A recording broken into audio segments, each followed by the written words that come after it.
habeas corpus meum, quod pro vobis. Salve, galera! Sejam bem-vindos a mais um podcast aqui na Apologética Luterana.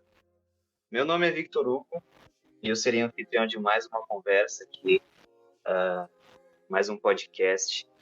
E hoje nós estamos com um convidado especial para um tema mais que especial também.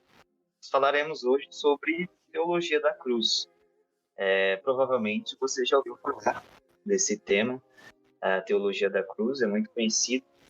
Tem várias palestras sobre, tanto pastores não luteranos quanto luteranos já falaram sobre. Por isso que não é um tema exclusivamente luterano. Muitos pastores falaram, porque de fato é um tema muito interessante, que tem muito a ver também com o contexto da reforma protestante. Né? Querendo ou não, a teologia da cruz tem muito a ver com o contexto em que Martinho Lutero está inserido, que é a pessoa que vai desenvolver, digamos assim, a teologia da cruz. E hoje nós estamos com o pastor Lucas Prando. Pastor, seja bem-vindo. Muito obrigado pelo convite, obrigado aí por ter essa oportunidade de conversar sobre esse rico assunto, né? É bom a gente aproveitar as oportunidades de falar sobre boas teologias, e a teologia da cruz nos ensina sobre como fazer uma boa teologia, como ler a Bíblia, como observar a nossa vida cristã a partir da cruz, não a partir, enfim, das nossas próprias ações, ou nossas próprias percepções, ou nossas próprias obras. Acho que tem muita coisa boa para nós conversarmos, né? Se você não me conhece, eu sou o pastor Lucas Prando, sou pastor aqui no Rio Grande do Sul, tá? Eu tenho um canal no YouTube, né? O canal Instante com a Palavra. Acho que foi até dessa forma também que o pessoal aqui me chamou, me conheceu, né? E, enfim, vamos conversar sobre esse assunto aí. Acho que vai ser bem interessante e bem enriquecedor a todos os ouvintes. Inclusive, pastor, o senhor estava falando aí do seu canal, né? Eu, inclusive, conheci o seu canal através de um podcast que o senhor faz com outro pastor, e me falou o nome dele, que é sobre demologia, né? O senhor fala sobre estudo dos demônios e tal. Eu achei aquele podcast maravilhoso, porque foi algo que eu nunca tinha visto, assim. E principalmente de um pastor luterano, né? Porque, assim, é difícil, principalmente na igreja luterana, a gente falar sobre o estudo de demônios, entre tantas outras coisas. Então, pode falar um pouquinho sobre o seu canal aí, a sua formação acadêmica, né? Como foi a sua trajetória na igreja luterana até chegar no seminário? Vamos lá, então. Eu sou formado desde o ano de 2018, né? Eu sou filho de pastor também. Meu pai também é pastor da igreja luterana. E eu entrei no seminário em 2013. Me formei, então, fiz meu estágio em Luiz Eduardo Magalhães, na Bahia. E a partir daquele momento, então, eu me formei em 2000, fiz meu curso em teologia pela UBRA, no ano de 2000, terminamos em 2016. Depois de 2018, então, a pós-graduação em teologia e ministério pastoral também pela UBRA, né? Essa é a formação que o seminário oferece para que o pastor, então, possa atuar no campo ministerial, né? Recebi meu chamado, então, aqui para a cidade de Tuparendi, no Rio Grande do Sul, uma pequena cidade, assim, no noroeste, aqui, próximo à divisa com a Argentina, enfim, aqui na nossa região. E eu faço mestrado em teologia também, né? E nessa pandemia aí foi nos colocada a situação de encontrarmos e utilizarmos oportunidades online, né? Para poder, enfim, atingir mais pessoas. E foi onde surgiu a ideia do canal Instante com a Palavra. Primeiro, o próprio nome diz, né? Instante com a Palavra. A minha ideia inicial era fazer pequenas mensagens, no primeiro momento. Só isso. Só que, enfim, as coisas foram evoluindo, veio então o podcast, né? Também veio um podcast lá no meu canal, outros vídeos um pouco mais longos, e o instante já não é mais tão instante assim, né? Tem vídeos de longo, 10, 15, 20, uma hora e meia, sobre esse assunto da teologia, importantes. E esse vídeo realmente foi um vídeo muito, que tu comentaste, né? Foi um vídeo muito interessante, onde o pastor George Felton, né, meu colega, ele é mestre em teologia pelo Concordia Seminary de St. Louis, nos Estados Unidos, e ele fez a tese de mestrado dele, né, a dissertação de mestrado dele, nessa área da demonologia. E realmente o conteúdo ali é bem interessante, né? Acho que é É um conteúdo até que, de repente, em algum momento, vocês podem abordar aqui nesse podcast também. Seria muito enriquecedor. Sim, e o pastor também tem uma pequena série no seu canal falando sobre teologia da cruz. E aí, justamente por isso, a gente falou, seria muito interessante a gente trazer ele para o nosso podcast, porque como é um tema também, digamos assim, famoso, né? Então, seria interessante a gente trazer uma pessoa que soubesse sobre o tema. Mas, às vezes, tem uns perdidos por aí.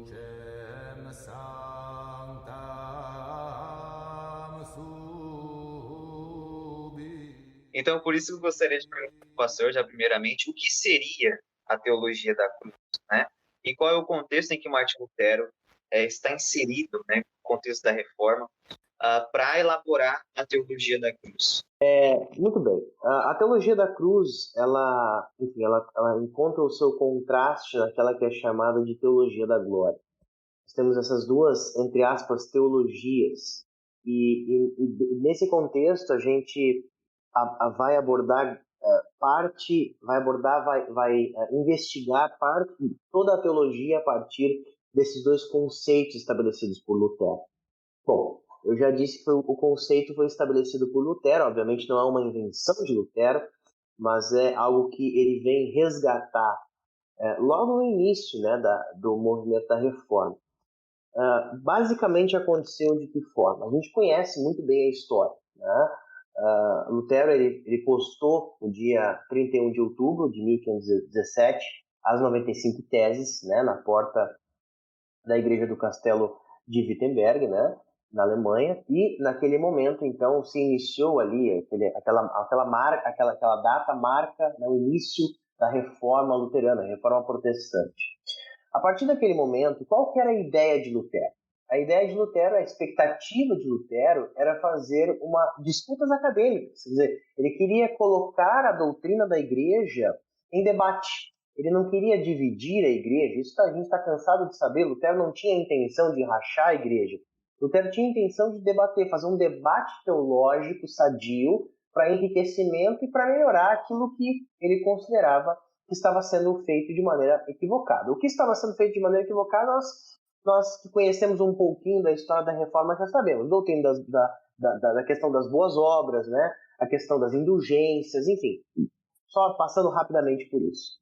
Bom, a expectativa de Lutero era a disputa acadêmica, mas essa expectativa animada dele acabou enfrentando uma tempestade de fogo, porque a reforma ela se espalhou muito rápido, especialmente pela Alemanha, o movimento, né, espalhou muito rápido e as consequências disso foram as mais variadas possíveis. Lutero foi acusado de diversas coisas, né, foi excomungado da igreja, aquela coisa toda que nós já conhecemos a história.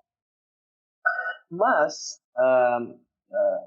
no meio dessa história toda, surgiu um padre, né? O padre confessor de Lutero, um cara muito parceiro de Lutero, um cara chamado Johann Staupitz. E esse cara ele era foi um grande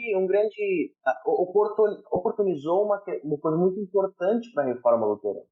Ele pediu então que Lutero fizesse algumas teses, elaborasse algumas teses, né, que ficassem um pouco longe daquelas 95 teses que ele havia publicado lá no dia 31 de outubro, que evitasse falar alguns assuntos que estavam lá para não causar grandes turbulências, vamos dizer assim, ou mais turbulências ainda na igreja. E Lutero então escreveu algumas teses, né, para apresentar na cidade de Heidelberg, na Alemanha também. Né? E nessas teses, então, ele escreveu mais precisamente, exatamente, só um momentinho, deixa eu olhar aqui, 40 teses, né? Onde ele desenvolve, então, essa questão da teologia da cruz. Ele apresenta essas teses, então, na cidade de Heidelberg em 1518, tá? Eu tenho a data aqui anotada agora, aliás, em abril de 1518, alguns meses após o dia 31 de outubro de 1517, né, alguns meses depois, ele então apresenta essas teses lá em Heidelberg, e o Staupitz então queria que ele falasse um pouco sobre pecado, livre-arbítrio, graça, e Lutero então ele atendeu esse pedido, ele preparou essas teses, mais precisamente 28 teses teológicas e 12 teses filosóficas, e algumas explicações para essas teses, né? E ele seguiu bastante essas instruções do Staupitz, falando sobre, sobre o que ele deveria falar. Ele não menciona indulgências, por exemplo, ele não menciona o purgatório, ele não menciona o Papa, coisa que ele gostava muito de falar, né? Mas ele fala da teologia das 95 teses, que ele já havia publicado anteriormente. Uma teologia que vai se desenvolver e vai ter o seu prosseguimento durante todo esse tempo da reforma. E é importante isso, porque a teologia, nas teses da disputa de Heidelberg, né, nessas teses apresentadas em Heidelberg, são importantes. Mas o evento em si, da apresentação, foi muito bom. Tem uma tese, inclusive, que Lutero escreve, uma carta, aliás, que Lutero escreve, essa disputa de Heidelberg foi um marco muito importante na reforma, porque ele diz que tudo ocorreu muito bem nessa disputa, tudo ocorreu de maneira cordial, e inclusive alguns jovens teólogos aderiram ao movimento da reforma por causa daquele momento. Né? Quer dizer, foi importante aquela... Só uma coisa interessante também de se dizer, né? Eu venho falando sobre a disputa de Heidelberg. Antigamente era muito comum isso, né? Você vai ler a história, por exemplo, a história do discurso, a história do diálogo acadêmico. Era comum, por exemplo, dois pensadores diferentes elaborarem teses e debaterem. Né? Lutero fez isso, por exemplo, com relação à Santa Ceia, né? com Zwinglio, né? E você vê várias questões, enfim, elaboradas em Lutero aqui. Neste momento, na disputa de Heidelberg, ele não necessariamente tem alguém contra, mas ele apresenta as ideias dele para convencer o público que está ali. E é o que acontece. Né? E aí a ideia que ele traz nessas teses são muito importantes. Ele traz ideias que são fundamentais para o entendimento da vida cristã. E, bom, nós vamos... O próprio Lutero diz que esse debate foi importantíssimo para ele, como você mesmo diz, e que mostra o desenvolvimento do pensamento de Lutero, né? Porque nas 95 teses, por exemplo, não tem todo o pensamento de Lutero resumido. Inclusive, as 95 teses é muito utilizada pelos papistas, né, dizendo que Lutero acreditava nas indulgências, né, porque Lutero usa a palavra indulgência, só que se esquecem do desenvolvimento da teologia dele, né, que vai se desenvolver. Lutero vai, inclusive por causa dos debates, né, também Lutero vai, ao longo da sua caminhada, vai ganhar vários amigos, né, delante deles, e ele vai desenvolvendo a sua teologia, ao ponto de chegar, de fato, romper com o papado, dizendo que o papado seria o anticristo, né? Ou algo semelhante a isso. E você vê que o contexto em que Lutero está inserido influencia muito na teologia dele, não é? É só olhar as datas. Estamos ali em outubro de 1517 e aqui nós já estamos em abril. Aqui é o início, é o início do fervo da reforma. As coisas estão esquentando. Não que a reforma tenha iniciado literalmente no dia 31 de outubro, já haviam movimentos reformatórios anteriores a esse. Mas ali nós temos as coisas começando a pegar fogo, né, vamos dizer assim. E a partir dali, então, a teologia de Lutero, que na verdade é o resgate da teologia bíblica, a gente nunca vai atribuir a teologia à criação em Lutero, mas ao resgate. A teologia luterana começa a partir dali, começa a ser desenvolvida a partir dali, e as coisas vão mudando um pouco. Por exemplo, antes mesmo das 95 teses, se não me engano, Lutero faz 97 teses contra os escolásticos, né? Enfim, e aonde ele fala coisas que mais tarde ele vai discordar dele próprio, né? Então, a teologia luterana ela vai sendo desenvolvida. Não foi no dia 31 de outubro que as coisas explodiram e mudaram completamente porque todo mundo já sabia tudo. Não, ao longo foi... E a teologia da cruz, ela é fundamental para isso, porque ela fala, por exemplo, sobre a confissão e a absolvição, coisa que Lutero vai falar, que é da importância disso mais tarde.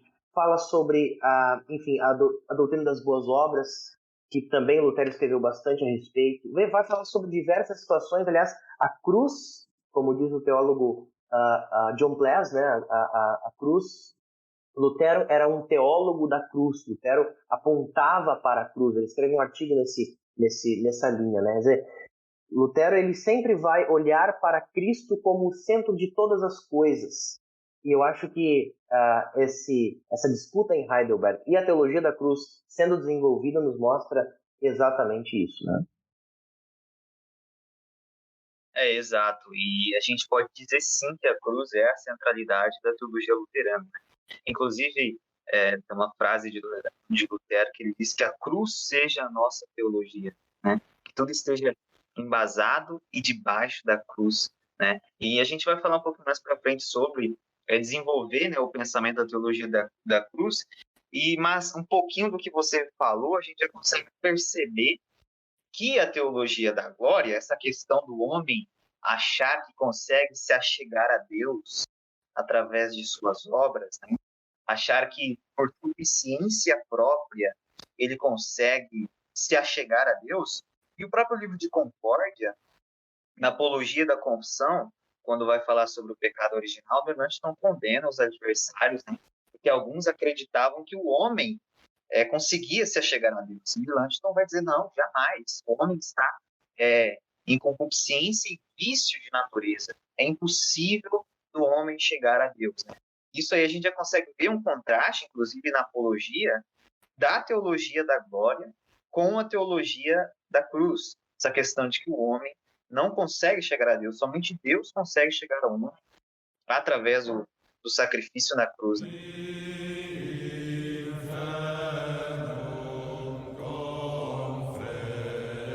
Né? Essa distinção entre o teólogo da cruz e o teólogo da glória. Se nós abrirmos, por exemplo, as teses da disputa de Heidelberg, eu tenho elas abertas aqui na minha frente, especialmente, por exemplo, a partir da tese 18, né? Certo é que o ser humano deve desesperar totalmente de si mesmo a fim de tornar-se apto para conseguir a graça de Cristo. Aí na 19, 20 e 21 é interessante. Não se pode designar condignamente de teólogo quem enxerga as coisas invisíveis de Deus, compreendendo-as por intermédio daquelas que são feitas. A 20. Mas sim quem compreende as coisas visíveis e posteriores de Deus, enxergando-as pelo sofrimento da cruz. Aí a 21. O teólogo da glória afirma ser bom o que é mal e mal o que é bom. O teólogo da cruz diz as coisas como elas são. Isso aqui é surrealmente maravilhoso de se ler, né? Ao mesmo tempo que é muito bom de se ler isso aqui, é provocativo, porque isso vai contra a natureza humana. Uma frase que você citou, né? Somente a cruz é a nossa teologia. Lutero pronunciou essas palavras durante as palestras que ele dava sobre os Salmos, entre 1519 e 1521. E essas palavras, elas resumem totalmente a batalha que ele próprio estava enfrentando e a reforma também. A reforma tem como objetivo simplesmente colocar a cruz como o centro de toda teologia. A ganhação pelo amaldiçoado, destruído na cruz, mas toda essa obra de Cristo estava sendo colocada de lado, né? E aqui o resgate aqui da teologia da cruz é importante. E aí nós vamos olhar para o teólogo da glória em primeiro lugar. O ideal seria nós olharmos direto para o teólogo da cruz, mas é interessante nós olharmos para o teólogo da glória por quê? Porque o teólogo da glória é aquilo que nós somos naturalmente. O teólogo da glória, ele vai enxergar as coisas e entendê-las a partir de si mesmo, a partir do seu próprio entendimento, a partir da sua própria compreensão de mundo, né? Por exemplo, antigamente tinha um movimento muito forte na Idade Média que era o escolasticismo, né? Os escolásticos, vamos dizer assim, né? O escolasticismo não foi de todo ruim. O problema foi quando o método escolástico entrou dentro da teologia, especialmente trazendo conceitos de um filósofo muito conhecido que é o Aristóteles. Né? O Aristóteles e as ideias do Aristóteles, vindas aí pelo escolasticismo, elas trataram a teologia e alguns entendimentos sobre fé, sobre crer, de maneira muito palpável, muito tátil. E aí você vai afetar diversas outras questões. Você vai dar ao ser humano uma fagulha de chance de ele fazer algo que seja bom. Se você dá ao ser humano uma fagulha de chance dele fazer algo que seja bom para a fé dele, para a salvação dele, você vai criar um pequeno teólogo da glória. Por quê? O teólogo da glória vai entender que ele pode buscar a sua salvação pelos seus próprios méritos. O teólogo da glória ele vai entender que Deus está em todos os lugares. Deus é o ar, Deus é a árvore, Deus é o sol, Deus é tudo. Porque ele quer entender Deus a partir dos suas próprias questões. Ele quer ver Deus nas coisas grandiosas. O teólogo da glória ele quer ver a glória de Deus. O teólogo da glória ele quer ver Deus o teólogo da glória quer entender tudo. Por exemplo, quer entender o problema do mal. O teólogo da glória quer saber se foi Deus que criou o mal, se é Deus que mantém, que fez todas essas coisas. Mas aí Lutero vem e resgata desde o começo dando uma paulada no ser humano, que é um teólogo da glória por natureza. Ele diz, olha, a lei de Deus, primeira tese, muito salutar, doutrina da vida, não pode levar o ser humano à justiça. Antes, o impede. Tese 2. Muito menos pode levá-lo às obras dos seres humanos, muitas vezes repetidas, como se diz, com auxílio do ditame natural. Ou seja, não tem jeito. Não há forma de se aproximar de Deus por meio de obras. O teólogo da glória vai querer encontrar uma forma de se aproximar de Deus por meio dos seus atos, por meio da sua oferta, por meio da sua vida, por meio disso, daquilo. Mas a única maneira com a qual Deus se revela para nós e se mostra para nós é de uma maneira que nós não gostamos. E aqui está um ponto muito importante. Nós não gostamos de saber que Deus nasceu numa manjedoura. Nós não gostamos de saber que Deus foi colocado em uma cruz de madeira para sangrar. Nós não gostamos de saber que Deus assumiu a carne humana e, humilde, viveu neste mundo para morrer, para derramar até a sua última gota de sangue. Nós queremos um Deus que se mostre grandioso, que se mostre poderoso, o Deus que ilumine todas as coisas. Nós não queremos um Deus simples e humilde na cruz. E aqui está a diferença de um teólogo da cruz para um teólogo da glória. Lutero vai dizer que um teólogo da cruz, ele diz as coisas como elas realmente são. E qual é a maneira com a qual Deus se revela? Na cruz. Então o teólogo da cruz faz o quê? Aponta para a cruz. Simples, né? Simples, mas ao mesmo tempo que é simples, vai contra o nosso desejo natural de sermos teólogos da glória e queremos encontrar méritos em nós mesmos. Exato, e algo que você falou interessante, a crítica de Lutero aos escolásticos, nesse sentido de querer explicar tudo, é uma visão até mesmo que a gente tem da Bíblia, porque eu acho que nós devemos basear a nossa teologia dentro dos limites que a Bíblia nos coloca, né? Quando a nossa teologia começa a extravasar algo que a Bíblia não nos explica, que é a revelação total de Deus, a gente já começa a explicar algo que o próprio Deus não explicou, né? É tipo a gente se colocando no lugar dos apóstolos que não escreveram, se colocando no lugar do Deus que não inspirou, e escrevendo e explicando e baseando a nossa filosofia acima dos limites que Deus colocou. É a mesma coisa que Deus dizer ao mar, mar, você vai até aqui. Aí o ser humano fala, não, mar, você vai até ali, eu não quero que... Então, ou seja, a gente coloca um limite maior que o limite de Deus, porque Deus colocou um limite em sua revelação, e aí o ser humano chega e aumenta esse limite, né, para o limite que ele deseja, para o limite que ele quer.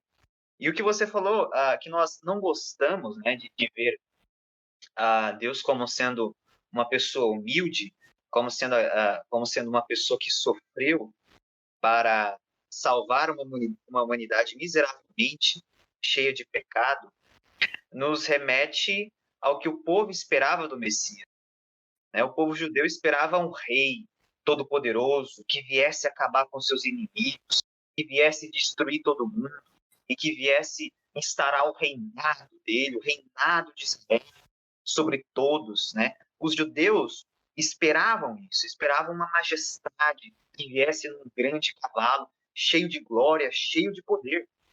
E quando chegou um que ele próprio disse que não tinha nenhum local para deitar a sua cabeça, quando eles viram aquele que se dizia ser filho de Deus, uma pessoa humilde, uma pessoa que não era rica, uma pessoa que não tinha um cavalo majestoso para andar, uma pessoa que não tinha um exército humano, uma pessoa que, enfim, aos olhos de um rei era totalmente miserável, digamos assim, pobre. Eles já falam, como assim? O Messias, ele não é majestoso, ele não é poderoso? E eles estranharam a pregação do próprio Cristo, porque a pregação do Cristo era uma pregação de renúncia, era uma pregação que mostrava a realidade do povo, que mostrava a realidade daquele povo que estava cheio de pecado. E quando eles olharam aquilo, né, e disseram, como assim o Messias não está afagando o meu ego, né, não está me consolando como sendo uma boa pessoa, mas ele está dizendo que eu preciso de salvação, que eu preciso me arrepender, né, que eu preciso mudar a minha vida, buscar mais a ele, eles começaram a estranhar essa pregação. Exatamente. Por isso que a própria Escritura diz que a palavra de Deus é loucura, né? O Evangelho é loucura, e realmente a cruz é loucura. Eu sempre gosto, eu sempre gosto de dizer isso, né? Porque nós não somos, isso é até interessante, né? Nós não somos teólogos por natureza. Porque por natureza nós não temos nenhum desejo real de ver Deus, de entender Deus, de ver quem Ele realmente é. O apóstolo Paulo mesmo diz, quando ele cita o livro de Salmos lá em Romanos, ele diz assim, não há justo nenhum sequer, não há quem entenda, não há quem busque a Deus, todos se desviaram e se tornaram inúteis, não há quem faça o bem, não há um sequer. Ninguém entende Deus, ninguém quer entender Deus, ninguém busca Deus, ninguém, não tem jeito. Só que a partir disso, nós devemos nos transformar em teólogos, nos tornar teólogos. Nós devemos entender Deus não apenas pelas coisas que nós gostamos, porque nós gostamos de tudo estar bem, tudo estar tranquilo, tudo estar animado, né? Mas nós entendemos Deus a partir daquilo que Ele nos mostra. Por exemplo, se nós vamos olhar aquele texto, Marcos 6, especialmente, o Evangelho de Marcos 6, né? Para quem é da Igreja Luterana sabe que o texto da Trienal, nós estamos em Marcos 6 já há algum tempo, também neste fim de semana. Marcos 6 fala de diversos momentos onde Jesus ele utiliza os discípulos no caminho, ele manda os discípulos para lá e para cá de barco. Parece que os discípulos estão fazendo serviço de balsa. Vão para lá, vem para cá, vão para lá, vem para cá. Aí tem a história onde Jesus acalma a tempestade, né? Aí tem uma história onde eles vão para outro lugar, onde Jesus vai curar aquela mulher que está com sangramentos, e também a filha do oficial do exército. Aí, enfim, tem outra história onde eles vão para outro lugar. Aí depois tem outra história onde Jesus alimenta mais de 5.000 pessoas com 5 pães e 2 peixes. E aí, depois disso, Jesus então manda os discípulos para o outro lado e ele sai para orar. E os discípulos então estão remando com muita força contra o vento. E Jesus então chega diante deles. Os discípulos acham que ele é um fantasma, né? Chegam diante deles e falam assim, calma, tenham coragem, eu estou aqui, sou eu. Né? Sabe que às vezes eu acho que a igreja e o que eu digo, a teologia da glória, ela vai ensinar vai mostrar que a igreja ela é como se fosse um cruzeiro marítimo. Sabe aqueles cruzeiros marítimos, aqueles barcos enormes que vão, aí as pessoas vão lá, entram, tem tudo que comer, tem que beber, pode tomar sol, pode dormir o que quiser, fazer o que quiser, sair férias no meio do mar. Você nem sente balançar o navio, você vai andando numa tranquilidade até o seu destino. E a igreja não é assim, ou não deveria ser. A igreja no mundo está em turbulência o tempo inteiro. A igreja no mundo está em turbulência o tempo inteiro, porque ela está aqui no meio do mundo pecaminoso, anunciando uma mensagem que é loucura. Tá? E aí o teólogo da glória vai dizer, não, tá tranquilo, vai tudo dar certo para você, tá tudo bem, Deus está de olho, Deus vai fazer tudo por você se você fizer isso. O teólogo da cruz vai dizer, não, o barco da igreja ele vai balançar, a igreja vai remar contra a maré, mas Cristo entra dentro do barco. Né? Eu uso essa linguagem para dizer que quando nós somos convidados a confrontar a nossa visão natural de querermos tranquilidade e paz, e vermos que a teologia da cruz e a vida da igreja é uma vida realmente de turbulência, nós vamos ver nós vamos ver como isso nos apavora, porque nós somos confrontados com algo que nós não queremos, porque nós não gostamos de enfrentar os males desse mundo. Porque enfrentar os males desse mundo significa que nós devemos considerar a possibilidade de que nós somos pessoas más. Quando nós pensamos, por exemplo, que pessoas que passam... Aqui no Rio Grande do Sul tem muito frio essa época, né? Quando pessoas passam frio nas ruas e morrem de frio, isso faz com que nós lembremos que o mundo que vivemos não é mil maravilhas, não é uma utopia. Por exemplo, alguns anos atrás nós vimos as pessoas morrendo, um atirador entrando dentro da igreja e matando 26 pessoas. Nesse último ano e meio a gente viu pessoas morrendo por causa da pandemia. Como que a gente vê isso? Como que a gente é confrontado com isso? Como que Deus nos responde a respeito disso? Como que a gente pode entender isso? Bom, a teologia da cruz vai fazer a gente olhar para a cruz. Né? O maior dos sofrimentos teve alguém que passou. Deus não está alheio ao sofrimento. A morte de Jesus na cruz mostra que Deus odeia as mortes da pandemia, que Deus odeia as pessoas que morrem, porque Ele não criou esse mundo para a morte. Ele criou esse mundo para a vida. E Ele teve que sacrificar o Filho dele na cruz para salvar aqueles que nele creem. Então, tem essa questão, esse confronto entre nós e o nosso próprio ego faz com que a gente observe essa distinção de teologia da cruz e teologia da glória com muito mais profundidade. Entendermos que é algo que nós precisamos refletir, porque o teólogo da glória vai te deixar bem na sua zona de conforto. O teólogo da cruz vai te confrontar com o seu pecado. Como faz Lutero nas primeiras teses, especialmente, vai mostrar que as suas obras, as minhas obras, não valem de nada. A única coisa que te salva e me salva é a obra da cruz de Cristo. É a maneira simples, a maneira humilde, a maneira humilhante que Deus se apresenta, mas é a única maneira que pode te salvar eternamente. E você falou aí desse período pandêmico que a gente vive, e acho que uma das principais coisas que nós vimos foram pessoas tentando explicar o porquê disso está acontecendo, né? Perguntando se foi o diabo que fez, né, o que provocou a pandemia, ou foi o próprio Deus, e por quê? Né? Por que Deus fez isso? E a gente vê muito disso, né? Principalmente pessoas que são revoltadas contra Deus e contra a igreja, né? E usam, se Deus existe, se Deus é bom, por que pessoas sofrem na África, né? Por que pessoas morrem de câncer? Eu, particularmente, eu vi o meu avô morrendo de câncer. E eu digo que é algo, assim, horrível. Quando você vê uma pessoa que você ama morrendo de uma doença tão terrível, tão nojenta, tão triste que é, você começa, de fato, a ficar meio revoltado. Como que Deus permite isso? Uma pessoa que eu amo. Quando você vê a pessoa que você ama ali fraca, que não consegue comer absolutamente nada, senão somente por soro, senão somente pelo sangue, uma pessoa assim totalmente diferente de uma vida, digamos assim, normal, né? Uma pessoa totalmente dependente de tudo, de aparelho, de pessoa para cuidar dela, literalmente um bebê, né?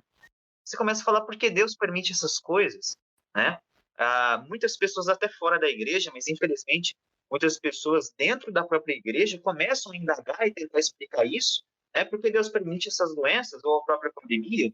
Infelizmente no Brasil temos mais de 500 mil mortos, no mundo acho que já passou dos 6 milhões de mortos, muito mais, certeza. Então você vê por que Deus permite essas coisas. E aí foi o que eu disse inicialmente, né? Eu acho que a gente não deveria implicar todas essas questões a Deus, né? Dizer que Deus, como você mesmo disse, está ali ao sofrimento, mas Deus conhece muito bem o sofrimento. Se existe uma pessoa que sabe o que o mundo está passando, é Deus. Porque nós sabemos do nosso contexto aqui da nossa família. Mas nós não sabemos do contexto de uma família lá no interior do Amazonas, ou lá no interior da Bolívia, lá no interior da Europa, que também está sofrendo. A gente conhece o nosso sofrimento aqui, mas a gente não conhece o sofrimento do mundo. A gente liga o jornal e vê tantos mil mortos, tantas pessoas morreram disso, mas isso não causa uma certa tristeza em nós, porque meio que nós já estamos acostumados, principalmente com a pandemia. A gente já se acostumou com os números de mortos subindo a cada dia mais, né? Mas se existe uma pessoa que conhece tanto o nosso sofrimento, quanto o sofrimento de uma pessoa na África, na Ásia, ou seja, Deus conhece o sofrimento de absolutamente 8 bilhões de pessoas que existem nesse mundo, então a gente vê que não, Deus não está alheio ao sofrimento. Agora, tentar explicar o porquê, eu acho que isso sim seria o teólogo da glória. Exatamente isso. O teólogo da glória explica o porquê. Tá? O teólogo da glória quer entender o porquê. Você vai ver, por exemplo, durante anos e anos da história da igreja e até hoje, as pessoas tentam, por exemplo, entender o problema do mal, que é chamado dentro da filosofia como teodiceia. Né? A teodiceia é a tentativa de entender a causa do sofrimento. Será que Deus é a causa do sofrimento? Alguns vão dizer que não, Deus não é a causa do sofrimento. Né? Alguns vão dizer assim, não, Deus é a causa do sofrimento. E aí tem uma terceira linha ainda que vai dizer que Deus não é a causa do sofrimento, mas é a razão desse sofrimento. Em todas as tentativas de tentar explicar se Deus é a causa do sofrimento, se foi Deus que fez, se não foi Deus que fez, na verdade, elas esbarram na teologia da cruz, da glória, e mostram que é uma tentativa inútil de fazer nada. Porque nós podemos procurar de Gênesis a Apocalipse, de Gênesis 1 a Apocalipse 22, algum momento onde Deus explique a causa do sofrimento, por que há o sofrimento, por que as pessoas sofrem, e nós não vamos encontrar. A única coisa que nós vamos encontrar na Escritura é a mensagem do Cristo que sofreu o que nós deveríamos sofrer. A mensagem do Cristo que sabe o que é sofrer na cruz. A cruz de Cristo, ela fornece uma dupla confiança. Primeiro, a confiança de que nós fomos salvos da aflição eterna, porque o sofrimento de Cristo ele é tão poderoso, tão forte, que enche o céu e a terra.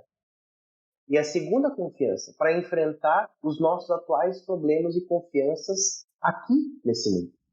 As nossas aflições aqui nesse mundo, com a certeza de que Ele, que conhece o sofrimento, está ao nosso lado para nos ajudar a passar e vencer todas. João 16:33, né? No mundo passais por aflições, mas tenham coragem, eu venci o mundo. Isso é nós nos despirmos da teologia da glória, de queremos compreender todas as coisas e nos revestirmos, aliás, permitirmos que Cristo nos revista com a teologia da cruz, na confiança de que o que Ele fez por nós é suficiente para nós, para a nossa salvação e para o nosso entendimento. Acho que é interessante essa questão, essa relação entre a teologia da cruz e o sofrimento. Acho que é uma das coisas que mais me chama a atenção nesse debate, especialmente porque é um ponto que leva muitas pessoas à descrença. Né? Entender, se Deus existe, então por que existe a fome? Eu não sei, eu não tenho como responder essa pergunta. Se Deus existe, por que isso acontece? Eu não sei. Se Deus não me disse, por que eu não tenho como responder? Né? Mas o que eu sei é do Cristo que sofreu o que eu deveria sofrer. Do Cristo que sofreu lá na cruz o que eu deveria pagar. Pagou o que eu deveria pagar. Né? E o sofrimento dele é o meu consolo, o meu alívio. Né? A lei, ela te pede algo. A graça te entrega. Eu acho que essa é a grande diferença entre o teólogo da glória e o teólogo da cruz. E eu consigo ver, principalmente, quando eu olho a cruz de Cristo, eu vejo que foi uma revelação igualitária. Porque muitos querem ter a mesma revelação que Moisés teve de Deus. Porque Moisés recebeu os 10 mandamentos do próprio Deus. Quando Moisés pediu que gostaria de ver Deus, Deus se mostrou a Moisés. E muitas pessoas querem ser como Moisés, querem ver a glória de Deus, né? Querem algo mais. Mas isso existe muito, infelizmente, na igreja, né? Você precisa buscar mais e mais, ver a glória de Deus, você precisa ver a glória de Deus, só que muitos se esquecem da glória de Cristo na cruz, né? Será que essa nossa pregação de querer ver mais e mais a glória de Deus já não aconteceu? Será que essa revelação não já aconteceu e essa revelação foi a cruz de Cristo? Porque na cruz todos podem ver Cristo. Na cruz, tanto o rico quanto o pobre, o analfabeto, seja lá quem for, a sua etnia, a sua língua, você pode ver a revelação de Deus na cruz, do Deus que sofreu na cruz. Então Deus sofreu na cruz e teve uma revelação total, onde todos podem ver o Deus que sofreu na cruz. Já com Moisés, somente Moisés viu a glória de Deus ali, mas na cruz não. Deus não escolheu alguns para vê-lo sofrendo. Deus escolheu absolutamente todos, morreu por todos, e todos podem ver Cristo na cruz. Então foi uma revelação de Deus ali. A glória de Deus na cruz, né, que de fato ali foi sim, através do sofrimento, né, nós podemos ver Deus.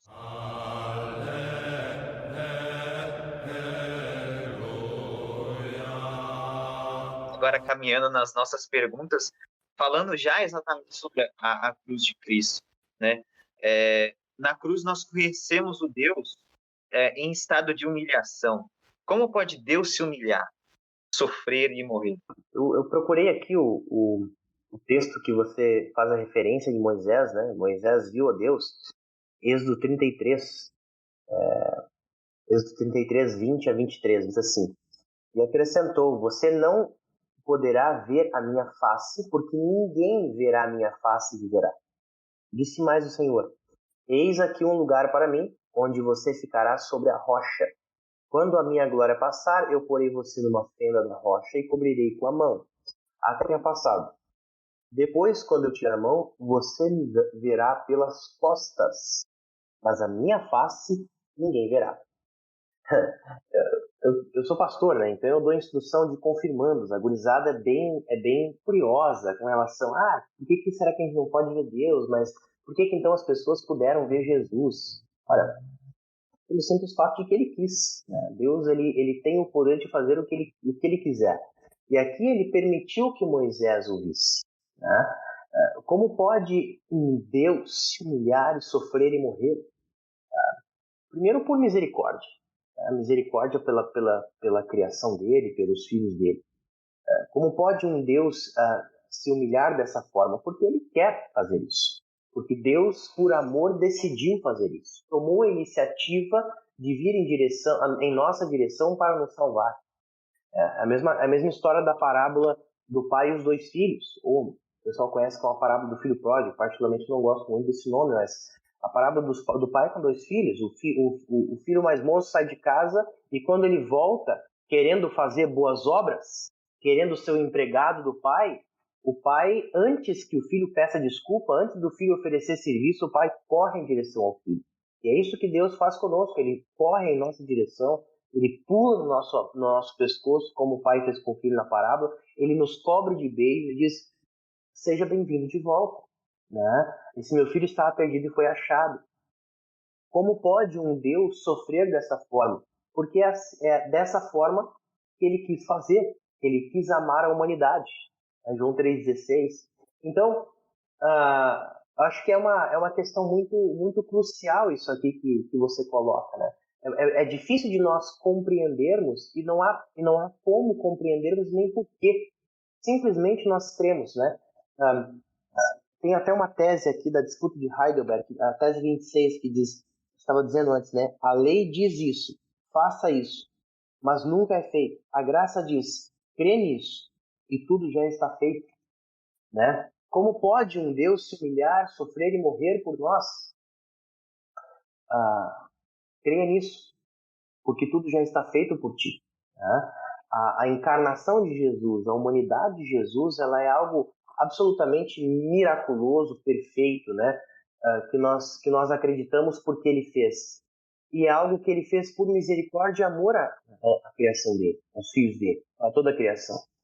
E nós nos fiamos nisso pela necessidade que nós temos de salvação e por reconhecermos que nossas obras são falhas e não são suficientes, né, para nós termos, então, a salvação dada por Deus. Né? Com certeza, nós conhecemos um lado, na cruz nós conhecemos um lado de Deus que nós não gostaríamos de conhecer. E nós não gostamos, como eu disse anteriormente e repito, nós não gostamos de ver um Deus nascendo e sendo colocado no meio de bichos. Nós não gostamos de ver Deus nascendo e sendo colocado andando de jumento.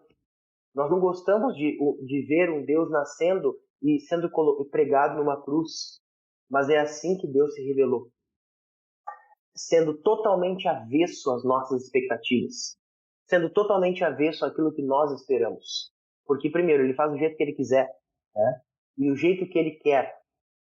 Tem uma frase do Dr. Okamoto, um professor lá em St. Louis, ele deu uma cadeira de mestrado para nós. Ele diz, olha, God is God, you are not.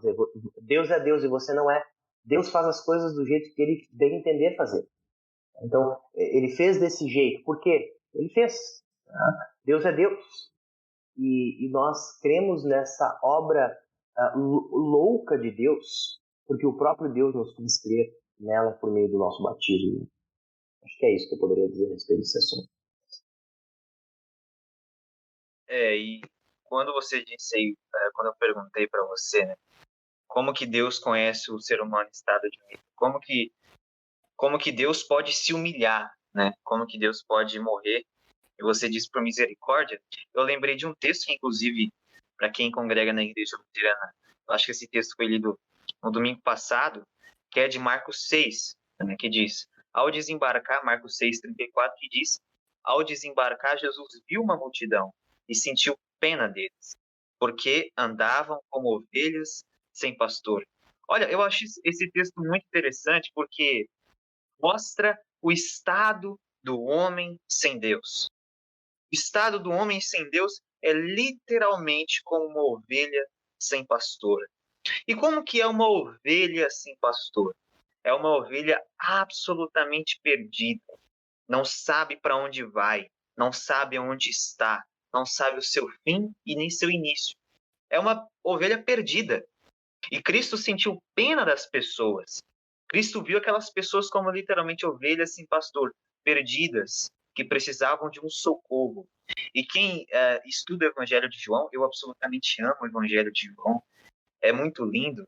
E no Evangelho de João, João gosta de Cristo como sendo o nosso pastor, né? Cristo como sendo o pastor que dá a vida pelas suas ovelhas. E é literalmente isso. Jesus viu o homem sem pastor e Jesus foi o pastor dessas ovelhas, ensinou essas ovelhas, curou essas ovelhas e depois morreu por essas ovelhas. E quando nós vemos o apóstolo Paulo em 1 Coríntios, né, eu acho que é 1 Coríntios 1:23, que o apóstolo Paulo diz que nós pregamos o Cristo e o Cristo crucificado. Isso hoje em dia é uma loucura para as pessoas. As pessoas não gostam de enfatizar que Jesus morreu crucificado. As pessoas gostam de dizer, não, Jesus ressuscitou, essa é a glória de Jesus. A gente não pode mais ter um crucifixo, porque Jesus não está mais na cruz. Ora, eu sei que Jesus não está na cruz. Eu sei que Jesus está à direita do Pai, e eu confesso isso todos os domingos na prega apostólica na minha igreja. Eu sei que Jesus não está mais morto e crucificado, mas eu sei que foi na crucificação que eu consegui que as dívidas dos meus pecados fossem pagas. Eu sei que na cruz ali eu consegui ser salvo. E através da fé, a graça, mediante a fé, eu consigo ser justificado perante Deus. Mas, infelizmente, hoje em dia as pessoas não gostam mais de ressaltar o sofrimento de Jesus na cruz. As pessoas ressaltam mais a ressurreição e claro, devemos ressaltar a ressurreição porque também foi a etapa de Cristo. Jesus ressuscitou dentre os mortos e mostra também a glória de Cristo, o poder de Jesus através, maior que a morte, né? Jesus é maior que a morte, Jesus venceu também a morte, mas também devemos ressaltar que na cruz Jesus sofreu, e é ali que a dívida foi paga. A dívida não foi paga na ressurreição, a dívida foi paga na cruz. Como sabemos disso? Ora, Paulo diz em Romanos 6, em Gálatas, Paulo diz que ele foi crucificado na cruz de Cristo. que os seus pecados ficaram na cruz. Ou seja, os nossos pecados também ficaram na cruz através do batismo. Em Romanos 6, Paulo diz que através do batismo somos crucificados com Cristo, somos ressurretos com Jesus. É uma simbologia muito interessante que Paulo usa, né? Para mostrar que através do batismo nós somos regenerados, através do batismo nossos pecados são perdoados. E a gente pode até entender que no nosso contexto atual da igreja, as pregações dos principais pregadores hoje em dia e dos diversos movimentos que existem, a glória é mais exaltada do que o sofrimento de Deus, né? Então as pessoas não pregam mais Cristo crucificado como os próprios apóstolos pregavam. E de Cristo, e não falam sobre o nosso próprio.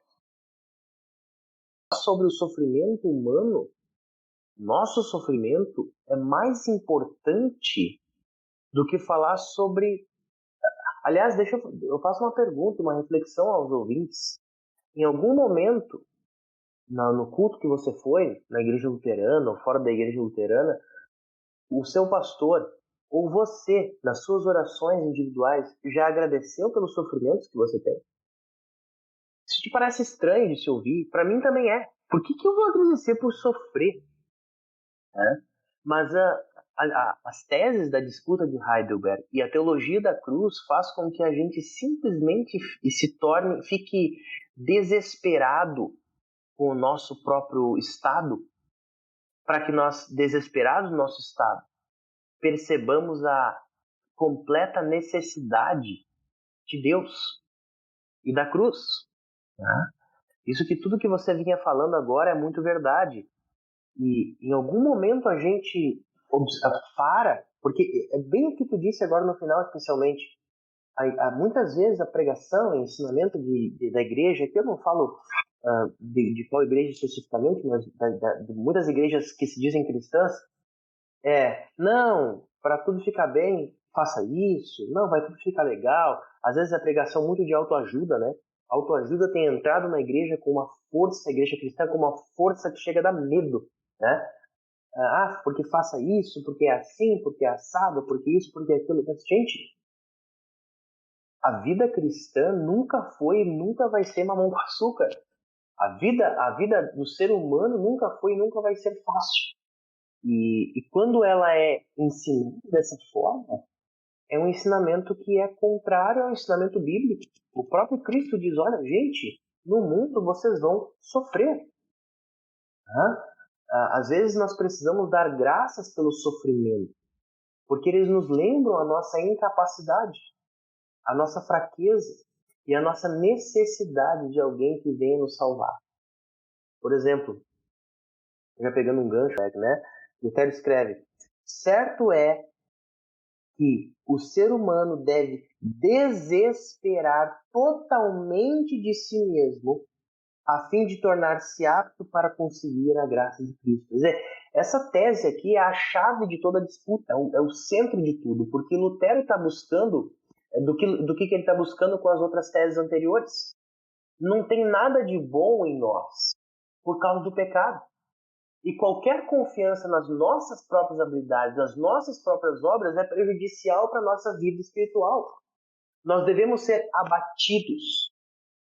Nós devemos ser mortos em nossos pecados, para que nós possamos enxergar a vida nova que Deus nos dá por meio da cruz. E como você bem disse, a mensagem anunciada, nós pregamos o Cristo crucificado. Você até citou aí a questão do crucifixo, acho que rende até um podcast aqui para vocês, com alguém especializado no assunto, se vocês já não falaram a respeito, mas é verdade. Por que não pode ter um crucifixo na igreja, né, meu? Nós pregamos o Cristo crucificado e a ressurreição de Cristo, que é até a próxima pergunta, que Deus aceitou o sacrifício, que está tudo completo, está tudo consumado, está tudo certo. A obra foi totalmente completa e a ressurreição de Jesus demonstra isso. Essa exaltação de Cristo em sua ressurreição demonstra que o sacrifício foi aceito por Deus e que os nossos pecados estão perdoados. Mas, para que os nossos pecados possam ser perdoados, né, nós precisamos reconhecer quem nós realmente somos Na introdução às teses, Lutero dá o tom ao desesperar a nossa própria sabedoria. Porque ali ele descreve e ele oferece diversos paradoxos, ou seja, ele coloca verdades postas em tensão para que elas pareçam contraditórias à razão humana. Por exemplo, a tese 3. Ainda que sejam sempre belas e pareçam boas, as obras dos seres humanos são, ao que tudo indica, pecados mortais. A tese 12, ele diz: os pecados são realmente veniais perante Deus quando os seres humanos temem que sejam pecados mortais. Ele coloca tudo ao avesso. Na tese 14, após a queda, o livre-arbítrio tem uma potência apenas subjetiva para o bem. Para o mal, porém, sua potência é sempre ativa. Esses paradoxos, essa inversão que Lutero coloca, resume em 4 palavras. Lutero quer que a gente se desespere em nós mesmos. Lutero quer que a gente não enxergue nada de bom em nós, que nós fiquemos desesperados. Porque isso é a lei. A lei desespera. A lei, ela demonstra quem nós realmente somos. Ela tira de nós toda e qualquer força. E aí a cruz nos mostra aquele que faz tudo por nós. Aquele que dá tudo por nós. E aí, enfim, essa tese eu vou repetir ela. A lei diz, faz isso. E a graça diz, acredite nisso, porque tudo já está feito. Tudo lá na cruz. Exato. E a gente vê, principalmente igrejas hoje em dia, isso é de forma indireta, não colocando o sacrifício de Cristo como sendo suficiente. Né? Então, quando você diz, não, você precisa fazer isso, você precisa fazer aquilo, até para ser salvo, né? Um legalismo muito grande, é de forma indireta dizendo, não, o sacrifício não foi suficiente. Nós precisamos ainda de algo mais para agradar a Deus. Quando, na verdade, o nosso máximo é estrume, né? Somente Deus conseguiu pagar. Cristo conseguiu pagar na cruz, né? E, infelizmente, hoje a gente tem esse discurso, né? De que, não, você precisa fazer algo. Você precisa de um sacrifício seu para Deus, que era o que existia no tempo de Lutero. O que existe também em nosso tempo. Nós temos que ter muito cuidado com esses discursos, porque na maioria das vezes são discursos que não são cristocêntricos, são discursos que colocam o homem como sendo o autor de sua salvação, quando na verdade foi Jesus Cristo que disse na cruz, está consumado. Não fomos nós que dizemos na cruz, está consumado. Foi o próprio Deus que disse. Mas o que está consumado? A chance do homem se chegar a Deus, a chance do homem ter os seus pecados perdoados. Todos os filhos de Deus têm os seus pecados perdoados através do sangue. E algo muito interessante que Lutero diz, que é somente uma gota daquele sagrado sangue seria capaz de perdoar todos os pecados do homem. Mas aí você vê como que Deus é majestoso. Deus não quis derramar só uma gota. Deus quis derramar todo o seu sangue. Deus não quis derramar somente 1 milímetro de seu sangue. Deus quis derramar litros de seu sangue para perdoar o pecado do homem. Somente uma gota daquele sangue seria o suficiente para perdoar os nossos pecados. Mas não, Deus quis derramar litros. E a gente vê a misericórdia de Deus. A gente, como você disse, né, que nós devemos agradecer a Deus pelos nossos sofrimentos, porque as pessoas gostam de ver Deus nas coisas boas. Quando acontece algo muito bom com ela agradece a Deus. Nossa, Deus, muito obrigado porque eu consegui viajar. Eu sempre queria viajar para essa tal cidade, hoje eu posso estar aqui. Ou quando ela consegue uma grande conquista, uma casa, um carro, enfim, isso é muito bom e devemos agradecer a Deus. Mas por que também não agradecemos a Deus no sofrimento? Quando uma pessoa muito querida nossa, infelizmente, morre, por que nós não agradecemos a Deus? Ora, o próprio Deus morreu na cruz. Por que a gente não agradece a Deus por uma pessoa que faleceu? Por que a gente não agradece a Deus porque Ele morreu na cruz? Nós também devemos agradecer esse sacrifício. Sem Ele, o que seria do ser humano? né? Nós precisamos ressaltar essas coisas.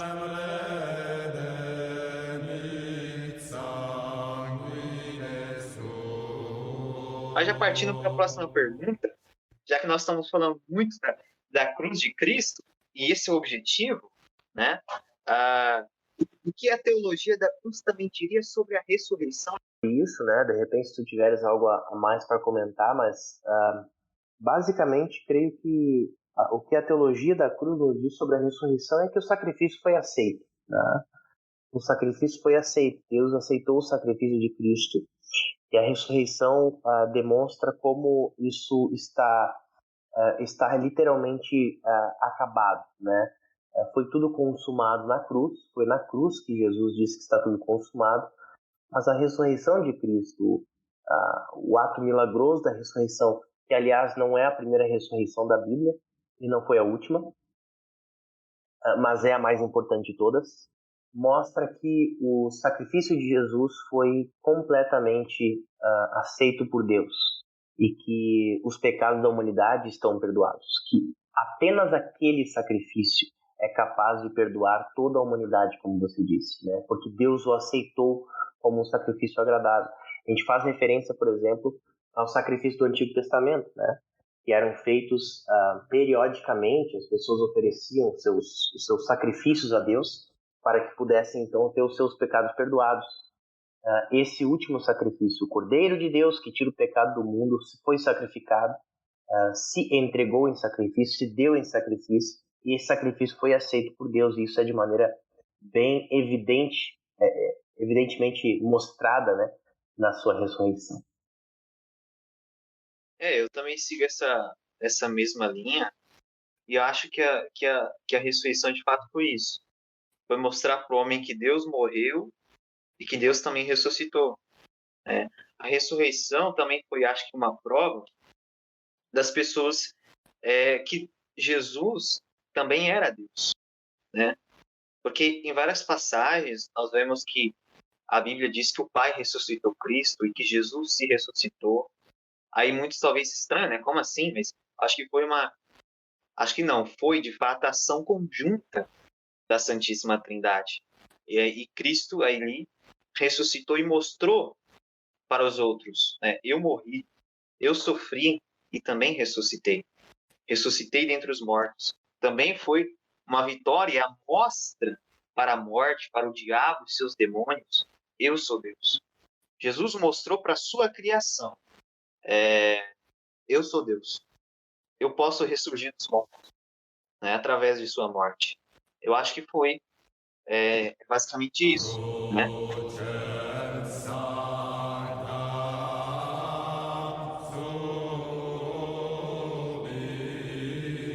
E o que a teologia da cruz teria a dizer sobre a confissão e a penitência? Essa pergunta, tá? De repente teria formas mais fáceis ou mais difíceis de respondê-la, mas a gente conversou bastante sobre isso durante essa, talvez uma hora ou pouco mais de uma hora que nós estamos batendo um papo. O que a teologia da cruz tem a dizer sobre confissão e penitência, né? Sabe, né? A confissão dos pecados, sim. Para que haja absolvição de pecados, ela é importante, porque a confissão ela gera aquilo que as teses de Lutero promovem. A confissão ela gera reconhecimento do pecado, reconhecimento da necessidade, reconhecimento de que eu sou, eu preciso de ajuda.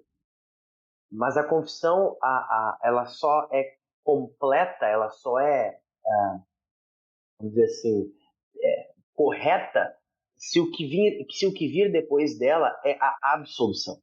A proclamação de que a obra da cruz completa, por causa da morte e ressurreição de Cristo, ela é inteiramente suficiente para o perdão dos pecados daquele que confessa o seu pecado, né? A penitência, você vai receber a absolução, a declaração de que Deus te perdoa completamente por causa do sacrifício completo da cruz de Cristo. eu vejo a confissão e a absolvição também como sendo a, a cruz de Cristo, né? Ou seja, é o que o apóstolo João diz no seu primeiro capítulo, né? Que ele diz que para receber perdão, né, o sangue de Cristo nos perdoa, né? Então, se andarmos na luz, em comunhão uns com os outros, o sangue de Cristo nos perdoa de todo o nosso pecado. Então, acho que a confissão nos remete a isso. É o sangue de Cristo nos perdoando, né? É através do sangue de Jesus, ali usando um ministro do Evangelho, particularmente na Igreja Luterana, você tem a confissão pública todos os domingos. Mas por que isso acontece, né? Bom, isso acontece porque nós continuamos sendo miseráveis pecadores que precisam da misericórdia de um Deus misericordioso. E a confissão e a absolvição é a oportunidade que Deus nos dá a isso. E nós lembramos da cruz de Cristo através da confissão. Através da confissão, nós somos humilhados, porque nós confessamos que somos pecadores. É como Cristo sendo humilhado na cruz. E através da absolvição, nós temos alívio, nós temos tranquilidade. A tranquilidade de que Cristo também ressurgiu. Então eu vejo a confissão como sendo isso, a humilhação de Cristo na cruz e a nossa humilhação de ter que falar que eu sou um pecador, de ter que falar dos meus pecados, de ter que falar das minhas sujeiras, de ter que falar daquilo que eu cometi durante a semana, que me torna um miserável pecador, indigno de tomar do sacramento. Mas Deus é tão misericordioso que um pecador como nós temos a oportunidade de tomar do seu corpo e do seu sangue. Temos a oportunidade de tomar do sacramento, mesmo sendo pecadores. E através da absolvição vem o alívio, vem a paz, vem a tranquilidade de um Deus que também ressuscitou. Se tiver alguma coisa mais para acrescentar? Bem desenvolvido, né? Obviamente, eu não sou especialista em Lutero para trazer mais dados históricos, enfim, até mesmo citações em outros lugares, né? Em Lutero, eu apenas acho esse assunto muito provocativo, porque nos tira das nossas zonas de conforto, tira a igreja da zona de conforto e faz com que a gente observe a teologia de uma maneira um pouco diferente, né? A gente precisa literalmente olhar para essa questão da teologia da cruz, da teologia da glória, com muita seriedade. Porque são ensinamentos que estão, aliás, especialmente o ensinamento da teologia da glória, está muito evidente no nosso dia a dia. Né? Esse ensinamento de autoajuda, esse ensinamento de Deus faz tudo por você, o que não é mentira, mas não do jeito que se mostra, né? Enfim, que é muito perigoso, que faz com que a gente fique encurvado em si mesmo, né? Encurvados em sé, como diz Lutero. A gente fica encurvado em si mesmo, olhando para nós mesmos e fica, sei lá, o mais importante é que eu estou bem, que está tudo bem comigo mesmo, que isso é para mim, que tudo mais. E aí, se eu preciso entender, eu preciso saber, eu preciso isso, eu preciso aquilo, e no final das contas a gente o final disso tudo é querer a sua salvação por meio de seus próprios atos. Mais uma vez, por mais lindas que sejam as obras, por mais belas que sejam, se elas são feitas com o intuito de salvação eterna, com o objetivo de buscar méritos diante de Deus, elas são pecados mortais. Pastor Lucas, mas então quer dizer que não existe mais boas obras? Não, não significa isso. Não significa isso. As boas obras são fruto da fé, da santificação, que eu acho que seria um assunto para um outro podcast, né? Mas com certeza elas devem ser observadas, especialmente quando a gente está falando de busca de salvação eterna por meio de atos humanos, que são sempre falhos. Né? Deus utiliza os seres humanos como suas máscaras na família, na sociedade, no lar, na igreja, né? Mas não pense que seus atos te encaminham para a salvação eterna. O único que pode te levar para a eternidade, o único caminho, a única verdade e vida é aquele que morreu por ti, aquele que se sacrificou na cruz pelos teus pecados e te disse que tudo que ele fez foi por você. Então, esse Deus que te ama muito, esse Deus que te salva, que te perdoa por causa do sacrifício humilhante que Jesus teve que sofrer na cruz do Calvário. Eu me despeço dessa forma, agradeço o convite, muito mesmo, né? Fico muito honrado de fazer parte desse programa, desse projeto. Deus abençoe ricamente cada um que está acompanhando, que está ouvindo também esse projeto, que Deus abençoe ricamente também, tá bom? É isso aí. Amém. Muito obrigado, pastor, pela sua participação. Foi uma conversa, de fato, muito agradável. Eu gosto muito desse tema, porque foi um tema que transformou a minha vida literalmente. Quando eu conheci a teologia da cruz e comecei a estudar a teologia da cruz e ver as coisas através da cruz, eu me tornei uma pessoa muito mais, digamos assim, dependente de Deus. Quando eu centralizei a cruz na minha vida, eu comecei a ver as coisas, tanto o sofrimento humano quanto a glória humana. Através da cruz, eu me tornei uma pessoa muito mais dependente de Cristo.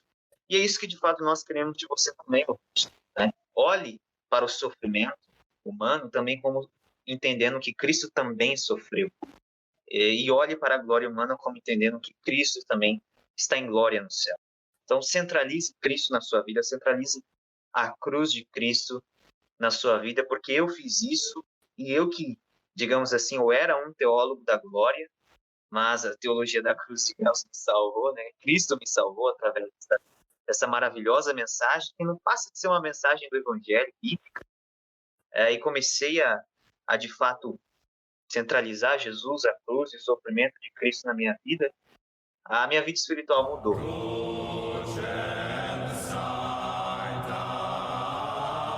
Então, que Deus te abençoe na sua caminhada na fé. Até um próximo podcast. Pastor Lucas, muito obrigado.